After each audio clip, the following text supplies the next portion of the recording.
This is a topic that's near and dear to my heart, NACD Northern California. And Noah, thank you, Noah, for your sponsorship. Do nonprofits need board governance? I'm Melinda E. Franklin. I'm managing director of the Sienna Group and also a veteran of nonprofit boards, including serving as the chairman of the San Francisco Chamber of Commerce and San Francisco Travel Association a few years ago. And most importantly, on the NACD local board, as well as the San Francisco Opera Board. So I'm on some really interesting and diverse boards. And I'm joined today by such a distinguished panel that I can't say enough about. First, let me introduce Evelyn Dilsaver, who's my dear friend and mentor. She's a board member of Bylard Health Equity, Quidel Ortho, and Temper Sealy. And Evelyn, would you like to say a few words about yourself in addition to your distinguished board service? Thank you, Melinda, and so great to be here and so good to see many of you that I know.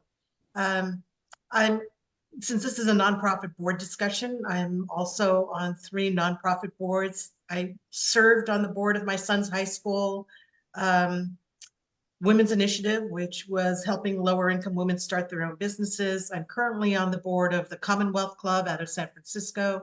It's the largest forum for public debate. My alma mater, Cal State East Bay, and the Smithsonian Libraries and Archives Board. So a lot of extensive experience in the nonprofit board world. Thank you so much, Evelyn.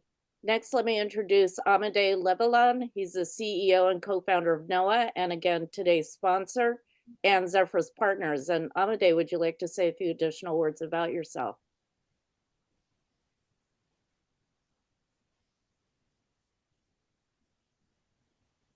Thank you very much, Melinda. I'll just say, in addition to what you said, that I'm also the chairman of the audit committee of my kids' school, and it was actually the first American school set up in Paris. So that's the link today. Great, thank you so much. And finally, David Windley, who's the executive chairman and CEO of Hoot Recruit, board member of AARP, tenant company DHI Group, and Power to Fly. And David, a few more words about yourself, please. Yes, so my corporate career was in HR, primarily with tech companies.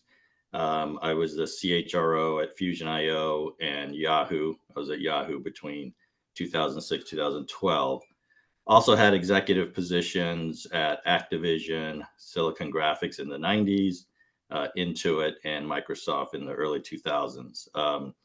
My board career started in about 2012.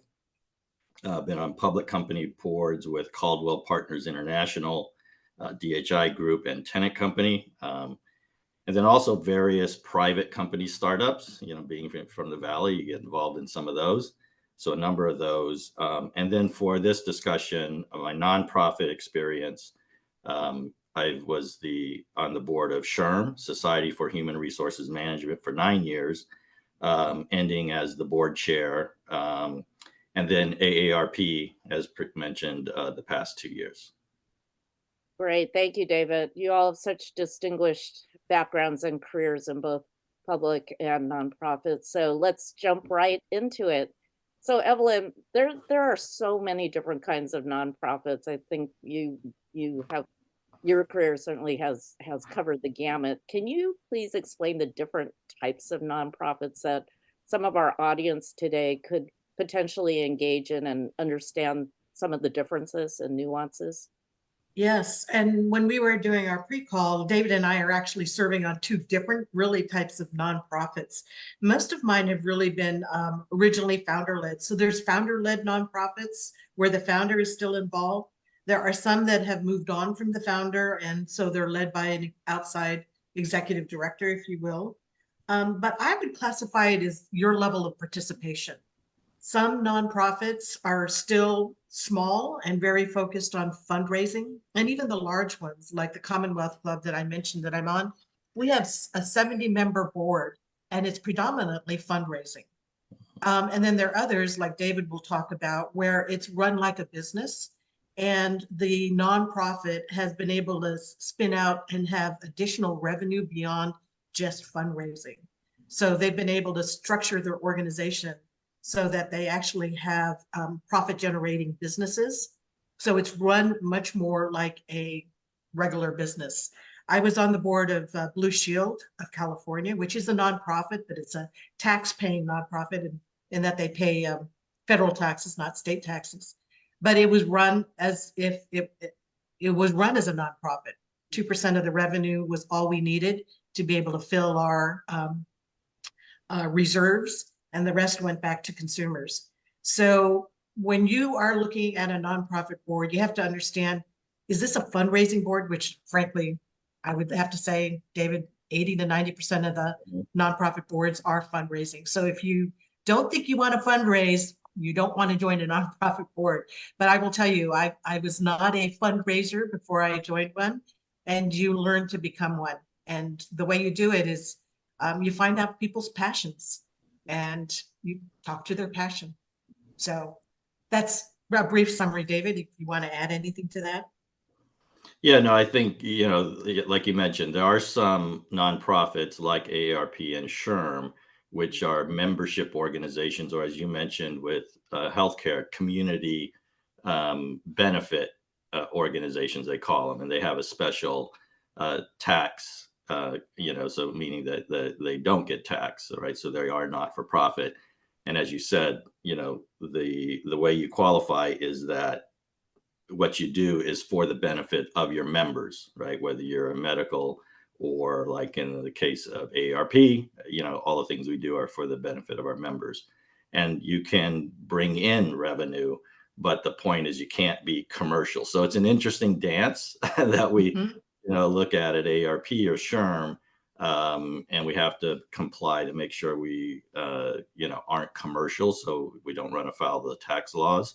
But for the most part, you're running a business. AARP brings in $2 billion in revenue. SHRM brought in about $200 million. Yeah, and I think those are so many important points. And Evelyn, one thing I wanted to cue in and is on the passion piece, because you do find many people who have things in common with you that could lead to other key relationships. I know that's happened to many of us as we've served on nonprofit boards as well for that commonality. Yep. I wanted to ask David, what do you see as a core difference in governance structures between for-profits and nonprofits? How do those differ? Yeah. Well, I'd say first of all, I'd start with the main difference is that nonprofits tend to be mission driven. And that, not to say that corporations can't be mission driven, but you have on the board your responsibility to the shareholders. So as representing the shareholders, and the shareholders are investing, right, in the company. So you always have that when you're in a corporate board, even if it's not public yet, because even a private company, you have investors, right? So that, I think, is a big difference between, and then therefore leads to the differences in governance, right? But I will say that the things that are in common are that when you're on the board of a nonprofit or a for-profit, your role tends to be around strategy of that organization, governance. There's definitely more governance because of regulations as a public company, et cetera. We could talk about that further. And then there is the advisory position. So I think that's consistent in all the different boards, right? You're expected to help with strategy, advise the people running the organization, and there's some governance. So that's the good news about the consistency and where, your experience can translate. Yeah, super helpful. And Amade, can you share how the unique mission-driven nature of nonprofits impacts their governance needs?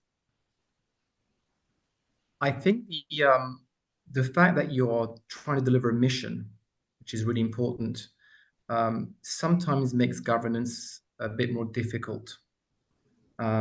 Because fundamentally, it's almost like, well, governance is an impediment to our mission. It kind of, it's barriers which you just want to deliver on your mission, and you see governance sometimes as red tape.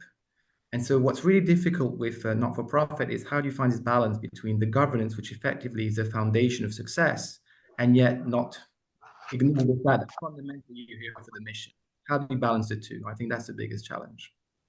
Yeah, you know, I would add to Amadee's point, you also, because of that mission, you get different agendas from different board members. So you get some board members who are so focused on the mission, they really could care less about governance. Where I've got one board where they're trying to thrust governance on the organization that's not ready for it. Because many nonprofits don't have the staffing to be able to really do good governance. So you end up struggling or doing the trade-off between good governance, separation of duties, for example, in the finance world, and the fact that they don't have staff. And the other issue I think you have is many of them need you to actually be staff. So how do you do the governance work when you're actually doing the work? How do you provide that oversight? I think that's the real struggle that I have when I'm in these nonprofits and they ask me to do work. Yeah. Yeah, it's like all of us need to roll up our sleeves. And then oftentimes I hear, but we're all volunteers, and it's all Right. the whole thing. So I hear what you're saying, Evelyn, absolutely. Yeah. So let me continue on that theme for both you, Evelyn and David.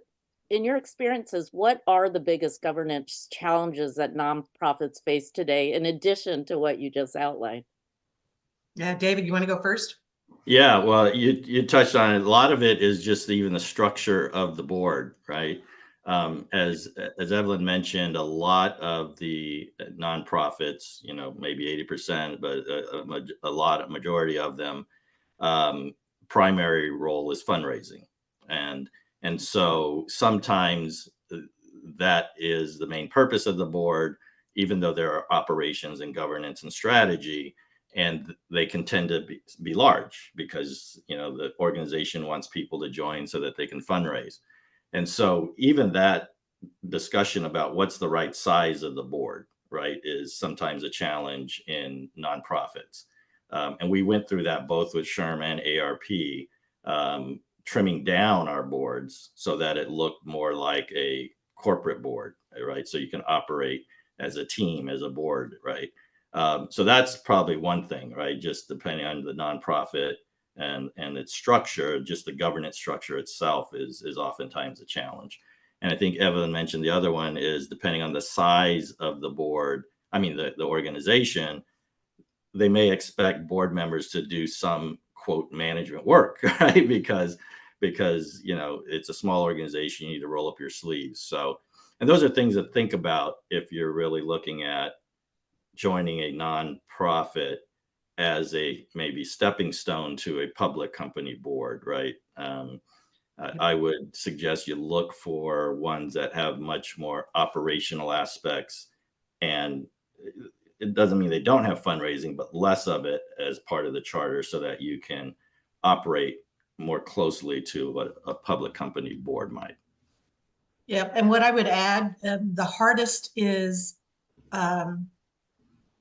most of the fundraising is really done by the executive director or the CEO of the nonprofit organization. So they are the ones with the relationships. And good governance, as many of you might know from public company boards, is you have separate executive sessions without the CEO. Hard to do in a nonprofit organization where it's led by the CEO and they really control the donors and the fundraising that comes into the organization. I would also say the second hardest is when that person leaves, getting in the second person, because the first person has all the relationships. And many of the people that had that relationship don't necessarily want to transfer it to another individual. As many of you know, nonprofits give to the individual, not always necessarily to the organization, but to the individual. I've been through this before, and I tell you, I wish I could skip the second one, executive director, and move into the third one right away, because by then the donors are kind of used to that change and are willing to accept that third donor. That's the hardest part, is having that executive session without the CEO to really have a good conversation. And I'm sure David with SHRM and your organizations, you do that because you're a business. But many of the other ones that are small, especially founder-led, they don't want to feel like they've lost control. Yeah. So they will not allow that to happen. That's the hardest part. Yeah, let me jump to a few questions in the chat, and we actually have quite a few already because I think we are triggering a lot of interesting discussion. So Skip Langlaw asks, there are a lot of nonprofits out there. Any advice on how to choose one? And I know, David, you alluded to that a bit. Give us some additional thoughts, please. Yeah.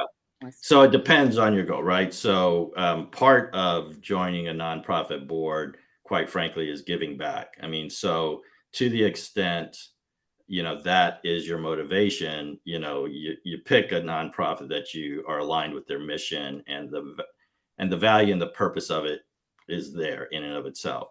Now, if you're looking at the nonprofits as maybe a resume builder to get on corporate boards or for-profit boards, then as I mentioned before, I would look for nonprofits that have an operational component to it, right? So that as a board member, you are advising on business issues, if you will, right? They have to run, they have a budget, they have things they have trying to bring in money. You have governance issues around an organization that's trying to run some sort of business, or at least trying to make some revenue and manage costs. So the more that you can have a nonprofit that has those elements, the more that you would act, in those strategy, governance, and advisory capacities closer to what you would at a public board. So if that's your goal, look for, those nonprofit organizations that have more of those characteristics. And just an add-on, is there a difference between a nonprofit and a not-for-profit? Just a definitional, please, from any of you. Yeah, I was looking that up. So they do say that nonprofits are formed explicitly to benefit the public good, whereas a not-for-profit exists to fulfill an owner's organizational objectives. So not-for-profits cannot have a separate legal entity, and nonprofits run like a business and try to earn a profit, which doesn't support any single member. So as David was saying, ARP is a membership organization. Not-for-profits are considered a recreational organization. In other words, their business goal is not to earn revenue. That's the difference. But I will tell you, it's really hard to tell sometimes when you're sitting inside the organization, because all nonprofits are seeking that holy grail of not just having donations, but some sort of earned revenue subject to regulatory limits, because you just don't want to depend on one source of revenue. Yeah, excellent points, Evelyn. Thank you. So let me go back to some of the technology type related issues around nonprofit board governance. Amade, what impact of new technologies such as AI affected nonprofits in your vast experience? So I think David and Evelyn have pointed to the fundamental issue, which is scarcity of staff, and the fact that a lot of board members actually are what I call non-executive executives. They do the work, although they're supposed to be non-execs. And this is where I think, in particular, AI is very interesting, because fundamentally, I see AI as operational leverage. It effectively allows you to take out from the scarce amount of staff that you have a lot of work that they have to do for the board members and also for the organization. And it also allows the board members to enter into the organization much more quickly. If you look at some features of AI, like summarization, like the ability to query a vast amount of data, these are all things where you either rely on staff, and if you don't have it, then you have to do it yourself. And if you have to do it yourself, it's a huge amount of work. And this is where effectively you can leapfrog that process through the AI. And to me, that's an absolute paradigm shift for a not-for-profit organization, which is the use of AI to effectively create staff or resources, whether it's for themselves or for the organization, that they don't have. Great. Thank you, Amade.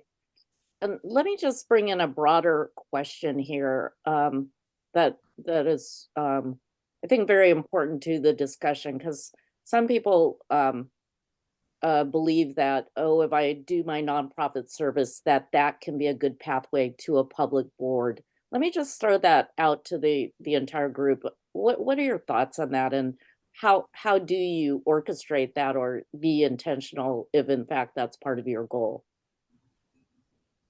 I can start. I think it can be a good path depending on the board and depending on your involvement. So if you just want your name on the board letterhead, but you don't show up for any meetings, that's not going to work. If you end up on a board and look around, who are the other board members? Are they sitting on public company boards? Do they have influence outside of that particular organization? And if they do, and you're passionate about the work, then by all means join. I will tell you, I chair nominating gov for 2 of my public companies. I don't necessarily look at whether you've had nonprofit experience. It's good, but I also look at where. And it's a good source of reference because we all are connected. So if we're considering you for a board, I will call up the individual that I know on that particular board and say, how is David in the boardroom?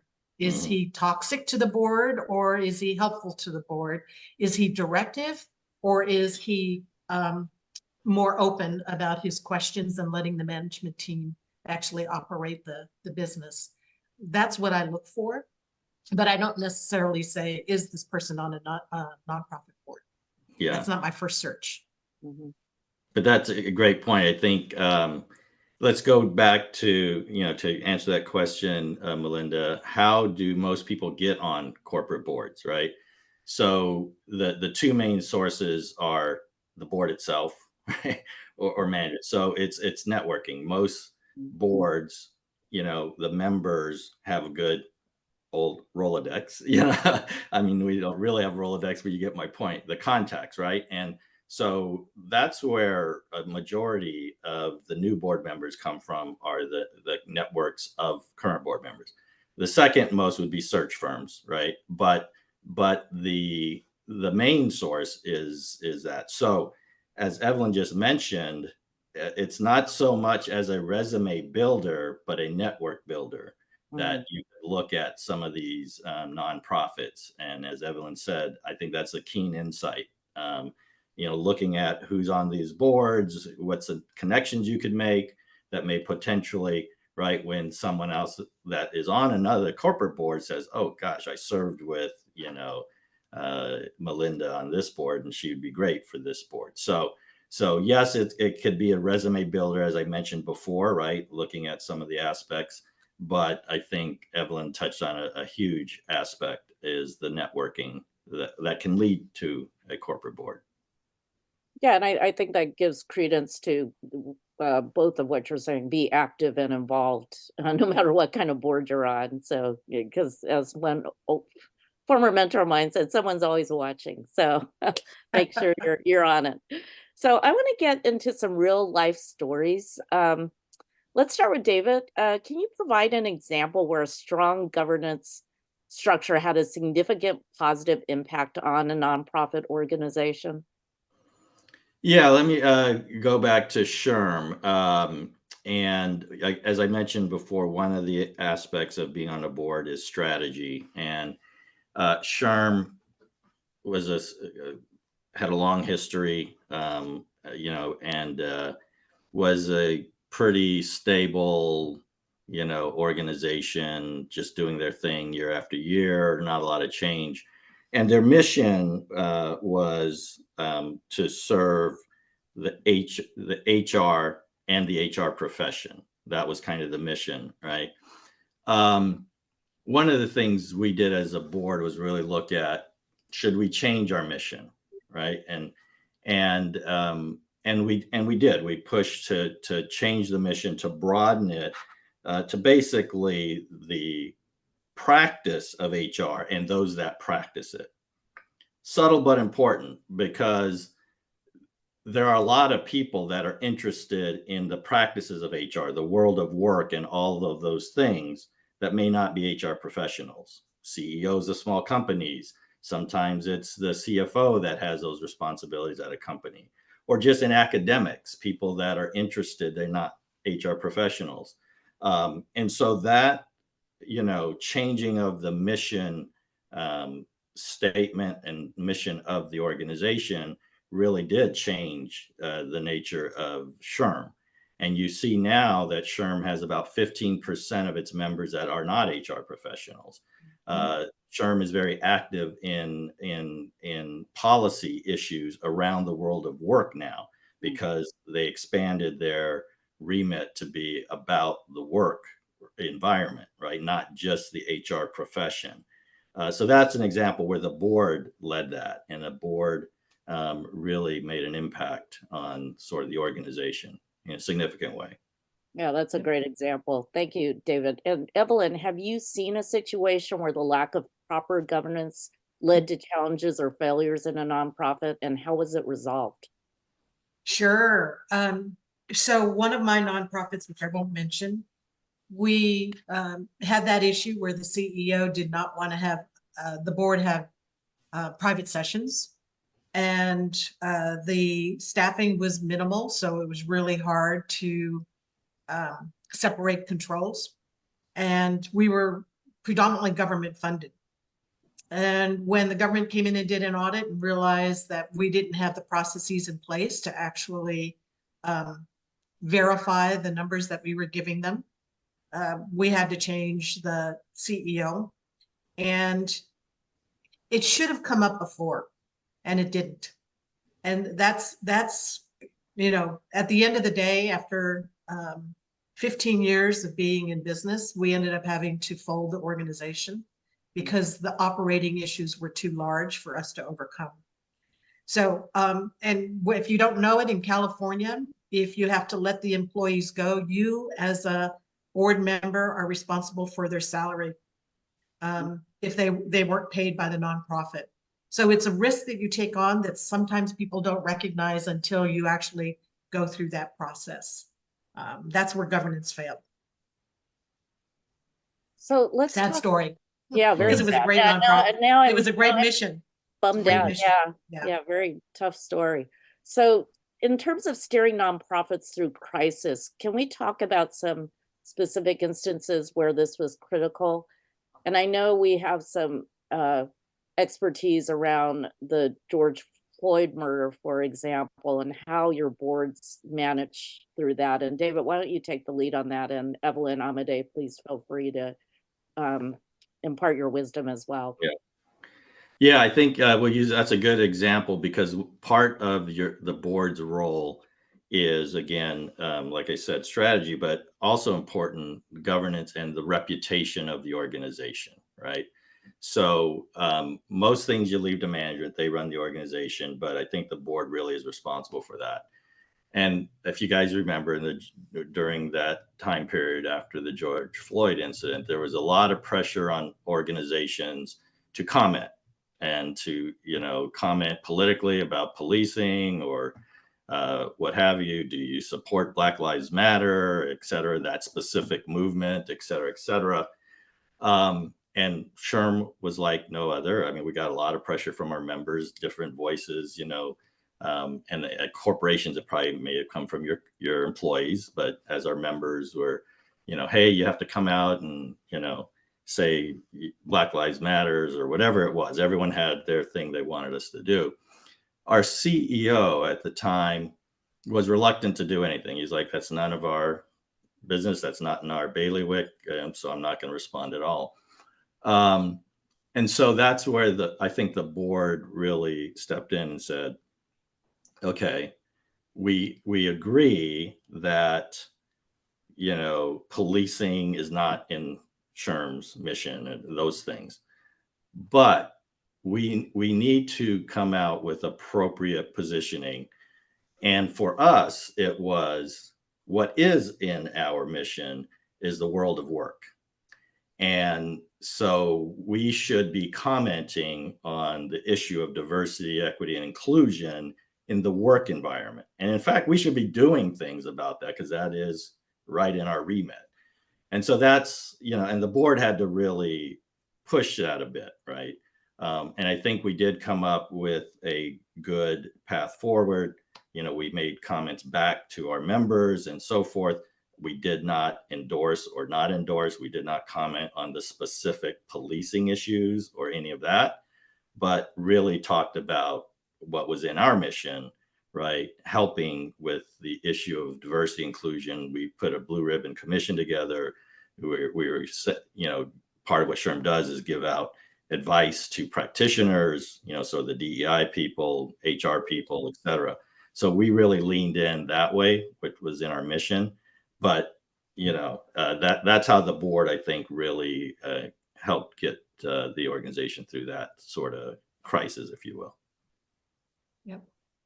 And I would add, so of course, with COVID, a lot of nonprofits have gone through the crisis of not having enough donations as people pulled back from events. So the Commonwealth Club is an event-driven. People come to the building and see the speakers, and all of a sudden that all pulled back, membership pulled back. We had to rely on different sources of revenue. And then it was up to the board to help steer the company and make sure that our expenses were in line with the reduced revenue that we had, which is typical of any board. I noticed in some of the questions, comment made that doing this service on a nonprofit board does really expose you to the things that regular boards have to face, which is what happens when revenue dries up, and how fast do you move your operations, and can you move your operations? So the other thing I would have to say, in this generation, a lot of the younger generation that likes to gravitate towards nonprofits because of their mission, also have a belief that they should be the CEO when they're 22. And I don't know if you guys have experienced this, but if they don't like the CEO's decisions, they will say that they're mentally anguished, and they will file a complaint with the whatever, So I had one exercise where we actually had to do a full investigation of whether the CEO was harassing their employees, because the employees felt mental anguish because they didn't like the decision of the CEO. So those are things you go through even on a public company board when you get complaints, and they might be more legitimate than I feel anxiety and anxious. But that whole structure and process of bringing in outside lawyers and doing the interview process and having the tough conversation with the CEO or not is an important learning experience, the crisis that I went through on one of my nonprofit boards.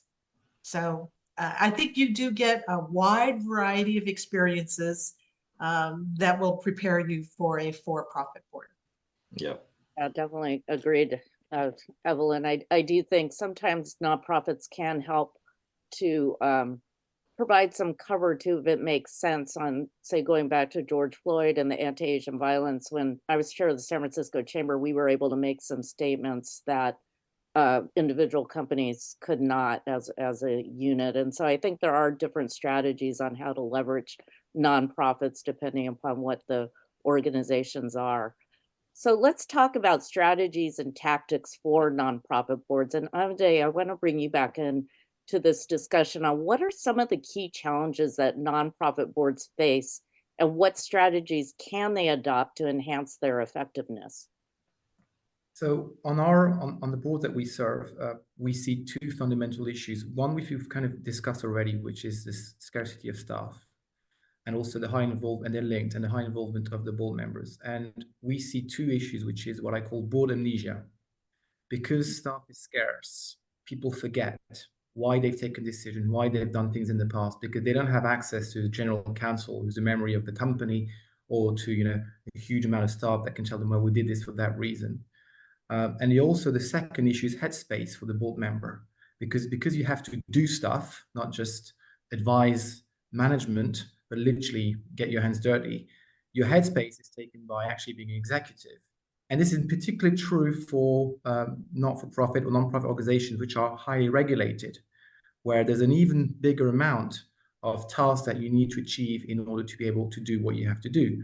That is the case. I appreciate it's not quite non-profit and not-for-profit, but if you take the analogy in the UK, which is pension plans, they're not there for profit, but they've got a huge amount of compliance. And I think that's credit unions in the US, where there's a huge amount of compliance that needs to come, and regulatory compliance that needs to come with your role as board member. And again, at the risk of repeating myself, I think this is where technology is definitely something which can help board members and organizations, because a lot of what's being done can be automated. This is not even AI, this is basic automations. And a lot of the information and the memory of the board can be pulled from the AI, almost in a self-serving way for the board members, without having to call on staff in order to be able for them to get up the learning curve. And I see this as fundamental if you want to make an impact very quickly, because you're here for the mission. And because you're here for the mission, you want to make an impact. If you spend most of your time actually trying to learn what's going on and trying to find information as opposed to feeding in what you think is relevant for this organization, you've kind of failed on your mission. And this is where I definitely think technology can help both the organization and the board members. Yeah. Yeah, I completely. would just like to echo that. Amade's point is that, in the corporate boards, we all have some sort of platform that we use to interact, have board meetings, record, presentations, documents, that sort of thing. And the way the technology has grown with cloud and AI, I think the price point is much more accessible. And for smaller organizations on your private, non-for-profit boards, I would encourage you to find some platform, to Amade's point, so that you have some organization memory. I mean, that's one of the things when you're on these small organizations that you tend to lose. And so, whichever one, but I would definitely encourage you to use some sort of platform that helps you with shared knowledge and files and presentations and history. Yeah, thank you, both Amade and David. So I'm going to ask one more question before we go through the Q&A. We've integrated a few, but we have a lot more in the chat. So Evelyn, what are some of the best practices for nonprofit boards in managing and optimizing board composition and diversity? I know it's a subject near and dear to both of our hearts. Yeah. So I will say this, there's a lot of boards that have term limits, meaning how long you could serve on the board. And there are others that have age limits. Term limits seem to be going away for many of the public company boards. Very few, less than 10%, use term limits. Though on my nonprofit boards, we use term limits. The other one of age is more prevalent. Average age is anywhere between 70 and 80 years old. And I think as long as you're continuing to learn, you could continue to contribute. So no matter what age you are, I've seen some people at the age of 50 who are stuck in their ways and can't grow anymore, and you don't want them on your board. So, but the best, I would think, and I've implemented this in at least 2 of mine, the other 2 are resistant, and these are public company boards, is to have individual board evaluations, individual board member evaluations, not just committee and board. You can use an outsider, you can use somebody on the inside, but at the end of the day, it takes courage to be able to confront somebody and tell them you're not contributing to the level that we need you to contribute, and it's time for you to resign from the board. And it takes courage either from your board chair or your chair of nominating gov, or even your CEO, whoever you decide is actually going to deliver that message. Term limits help, because at the end of the 3-year term, which most of them have, you could say, oh, your term is up, thank you for your service, and you don't have to confront them with the non-participation or non-contributory behavior. Age limits are okay, except people like to extend it because they don't want to hurt somebody's feelings. So they say, oh yeah, you're okay, why don't we extend another 3 years? So the best, if you're willing to do it, and I like to join boards that are just starting out in the public sector, so I can chair nominating gov and put all of that in place before they object. Once it's ossified, it's really hard to get people to move, and especially board members. They say, oh, hey, I'm the boss, I don't need to be reviewed anymore. And I look at it as, I want to improve my game. So give me feedback of things that I could do better and things you want me to stop doing. Okay. I hope that helps. David, did you want to add in? No, I think Evelyn hit it. I think that's the best practice, is a combination of, actual performance reviews, feedback, right? And having some sort of limit, because you could always renew, like, okay, now you have another 3-year term, but it does give you that opportunity to just say, we're not going to put you up for vote, or we're not going to. So I think that's the best practice, and to help with refreshing the board and making sure you have the right board members. So, yeah. But Yeah, to speak to the diversity, Melinda, I would say first thing I look for is what are the skill sets I need? And then let me open the aperture wide to make sure I include as many diverse aspects in that skill set that I'm looking for. And I do that both in my public and nonprofit boards. Yeah, thanks for addressing that, because I'm on NomGov board development committees in several of my entities, and so important to cast that broad net and expand the network and bring in those who may not have been thought of in the past. So I would just encourage that as well. So let's get into the majority. I'm trying to bucket these as I look at these chat questions, but let's talk first, and I open it up to all three panelists. Please comment, this is from Michael DeMont in the Bay Area. Please comment generally on the potential liability and risk for nonprofit board members. And that got into D&O insurance and questions like that as well. So can one of you please address that? Yeah, I mean, to depending on, again, local regulations, different states have different regulations. Evelyn mentioned in California, some liability you might have. But in general, even a membership organization, right? You're on the board on behalf of the membership in that case versus shareholders, and so you are always at risk of someone, right, filing suit against governance issues or so forth. So it's not as strong maybe as it is in the public sphere, but there is always some risk there. Evelyn, maybe you could speak more, like you said, in California, some specific risks, but you should go in knowing that there's always some risk, but it's not as high as in the public company sphere. Right. And you do have D&O. Most nonprofits, even the small ones, have a D&O insurance. It's just, you want to make sure they pay it, the premium, so that it's effective. Yeah. And what I would say, there's legal risk and then there's reputation risk. So that's something you should think about too when joining any board, really, right? Is really do your homework about the organization and so forth and so on, because your name is associated with it. So while there may not be legal issues that come up, are there some reputation that may rub off on you in a negative way if something bad were to happen? Yeah, absolutely. Do your due diligence for sure. So here's a question from Kristen Kuzo Raymond. Should president and CEO be a separate person than the chair of the board? What are your opinions on that? Open it up. Say that one again. Sorry, repeat. Should the president CEO be a separate person than the chair of the board? What are your thoughts on that? And again, all three of you, please. Yeah, if not, if you don't have a separate chair, the practice in public companies, which I think it was a good one to take in nonprofits, is to have a non-executive lead director, right? So if you have a chair / CEO, then it's a good practice to have a lead director. And in the case, as Evelyn has been advocating, those executive sessions is minus the CEO / chair, and the lead director leads it with the other boards. Because if the issue is with the actual CEO, you need some sort of mechanism. Yep, I'd agree. Okay.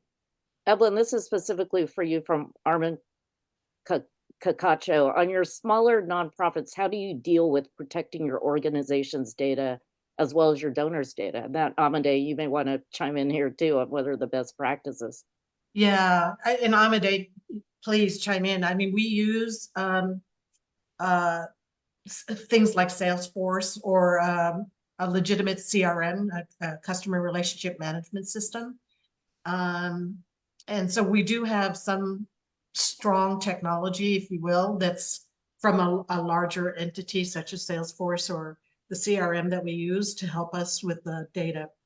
But that's the only way you can do it. Otherwise, spreadsheets and pencil and paper don't really help with you remembering the past and who your donors are. It's hard. It is very hard for nonprofits to actually spend the money to make sure that they have that in place. Amade?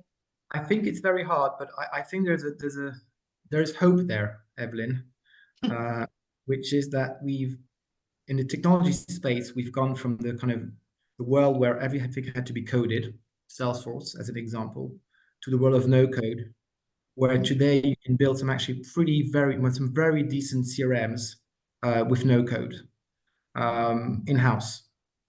It's not hard, it's not expensive, and you don't need all the features that Salesforce, for example, provides, which is an amazing company. But sometimes it's a bit of a complex tool to do some things which are pretty simple at the end of the day. And it's much better than Excel, for example, which tends to be pretty much an awful tool when it comes to trying to transform what is effectively a calculator into a CRM.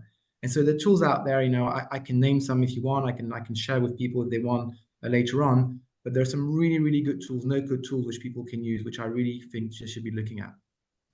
We'll have Lisa and Kate in the follow-up give some recommendations. So that would be great, Amade. Thank you so much. We have some nice exchange here with Bernard Siede and Skip Langlow on credit union, benefit of credit union board. So that's a nice area for the chat. Don't know if any of the panelists have comments on that, but it looks like a good area to fall into when you're looking for nonprofit boards. Any comments? I see nodding of heads. Yeah, I would echo. Yeah, no, credit unions have a lot of regulations they have to deal with. So on the governance side, and again, I would just go back to you look for organizations that have the same kind of board responsibility as a public company. Credit unions have a lot of that. Absolutely. Great. And Build Music says, I haven't heard any mention of Board Source, an excellent resource for current or aspiring nonprofit board members. So that sounds like another great resource that we'll add in our follow-up. So let's talk about finding good board members. And I think this is a nice chat going on here about how to find great board members, because there's issues like no compensation, work harder than expected, personal risks. So let's make a pitch here on why this is an important aspect in one's portfolio to really make this happen. I want to be able to talk about things in a positive way, but there may be some on the screen here who are thinking, I don't know if this is for me. So three panelists, can you please do a quick mini pitch here on why one should embark on this journey? I gave the commencement speech at my alma mater, and I told the students, so the topic was you're an asset, ASSET. And when you go into the work world, the A stands for adaptability. You have to be able to adapt. The S stands for making sure you have somebody who has your back. And the other S stands for staying in love with learning. E stands for being entrepreneurial, because you're only 22, and if something wrong were to happen, you could always go back home to your parents, right? And then the T is, if you're successful, you give back time, treasure, and talent. And if you only you don't do the last two, then you're just an ass. So I really believe you do have to give back your time, talent, and treasure, especially when you're at this position. We're the only ones that can help the next generation learn about having to giving back. And you find your passion in life. And it may not necessarily be something you work at every day, but it's a way of giving back. And you know what? When you talk to people, they like to talk about their passion. I was on a flight to somewhere, and I was sitting in first class, and next to me was a football player that many of you know. He used to play with the 49ers. And for the life of me, I can't remember his name. He was the one that had his finger cut off during the game. Anyway, he played with Joe Montana. Ronnie Lott. Yes, Ronnie Lott. He sat next to me, and all the guys coming on the plane were saying, hey, Mr. Lott, hey. And I finally figured out who he was. And so I didn't want to talk to him about football, I asked him, I had heard that he was involved with a nonprofit in East Palo Alto, helping schools, especially needy schools. So that's what we talked about. And we had a great conversation about nonprofits, and I talked to him about the nonprofit work I was doing, and he contributed to the organization. So I think when you talk about people's passions, it one ignites your own passion about what you like to do, but then you end up meeting people you would have otherwise never met Yeah. and had great conversation. Yeah. Yeah. I would just echo that. I mean, board service is not for everyone, but I think, if you're at the stage in your career or your life where you can give back, I highly encourage it. And that is the reason to do it, right? The reason to do it is, especially for a lot of these nonprofits, is that you're aligned with the mission. You want to contribute, you want to give back, you want to make a difference. It's a way to do it. But also, I think it's a way to stay involved, keep your mind active. It's just the right amount, right? You Right. have board meetings, you don't have to do the day to day, keeps you active, keeps you socially networked and so forth. ARP, we do a lot about aging well, and some of the major elements, obviously your health, physical health and so forth, but socialization, being active, keeping your mind active, these are all great things to aging well. And if you look at board participation in that vein, I highly encourage it, right? Find something that you're passionate about, that you want to make a difference, give back. And as humans, it feels better when you're giving back, when you're, and whether you want to give a donation, that's great. But if you want to take the next step and be active, I think I highly encourage it. And I would say, yeah, so a friend of mine is creating human hearts, and she creates it out of stem cells using your stem cells. But she's also discovered that if you practice kindness, your stem cells are healthier, believe it or not. So there's a good medical reason that David, Absolutely. I will glom onto what David just said, to actually practice kindness and giving back. Thank you. Yes, All Stars Helping Kids is a great organization that Ronnie heads, and I've been active in that as well, Evelyn. And really, yeah, that's one of those things where when you look forward to going to your organization's board meetings or your organization's events, that there must be something good going on. It makes your heart feel full, for sure. So, before we wrap up here, we're at 8:52. I want to ask each of you, what are your key final takeaways, key questions to ask in your next nonprofit board meeting or interview? How please give advice and wisdom to our participants on the phone of how we can really leverage and manage and make their nonprofit experience over the top. So I'm going to start with you, Amade, and really figure out where, how can we find that right fit for our panelists as well as our participants today? I think we've kind of covered it on the sense that I think you have to be aligned with the mission. That's the absolute. I think you have to feel that you will be impactful. But I think on all these things, the biggest impediment is time. How much time can you actually devote to this? And how much of this is going to be time sucker? Because, for example, what I call the infrastructure, which is the kind of what supports the not-for-profit and non-profit, is just not fit for purpose. And therefore, as much as you're aligned on the mission, as much as you're aligned on the impact that you want to bring, effectively you've got shackles, which is your inability to give time in the right way, or to give the right time, or to impact, because your organization does not have the right infrastructure. And for me, that's a really good, interesting question you need to ask your non-profit organization, which is, are you prepared to put the effort, not necessarily the money, because to David's point, today you can literally get very good infrastructure very cheaply, but to put the effort so that we are the most impactful board members on this board and we can serve the mission the best we can. All right. Thank you so much, Amade. David, your thoughts? Yeah, no, I just echo that. I think, in addition to making sure you're aligned with the mission, I would also say interview and understand the board dynamics, right? Because the board is a team like any other team that works together. and that's going to be your team. And so, you know, oftentimes people, you know, they're focused on the organization, this and that, but, you know, if you want to ensure that there's a good experience being on this board, I would suggest you also interview to find out about the board dynamics, how they work, what's the culture like, that sort of thing. And I would add to that, the dynamics between the board and the CEO, because that's also important. Is it a trusting relationship? And to Amade's mission and values, but I always like to ask the question whether it's a nonprofit or a for-profit board. Define for me a successful board member. 6 months from now, if I've joined 6 months from now and they say, gee, Evelyn, you were a great board member, what did I do? So it really helps you understand what are they looking for and how do they define success? You'd be surprised at some of the answers that you get that don't kind of jive with what you think you're going to be doing.